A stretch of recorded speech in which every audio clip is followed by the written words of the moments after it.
యథార్థమైన హృదయంతో మన దేవుని మందిరానికి రావాలి. మరి యథార్థమైన హృదయం అందరికీ ఉన్నదా? అందరికీ ఉన్నదా? ఒకవేళ యథార్థమైన హృదయం అందరికీ ఉంటే దేవుడి లేఖనం ఏం చెప్తుందమ్మా?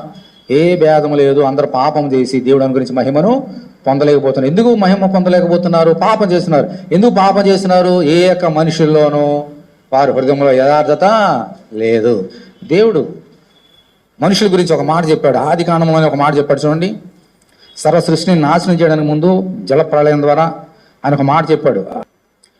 దేవుడు చూచాడంట మనుషుల్ని, తాను సృష్టించిన మనుషులను చూస్తే వారి హృదయంలో ఏం లేదంటమ్మా, మంచిదనం లేదు. వారి హృదయం అంతా కేవలం ఎల్లప్పుడూ చెడ్డది.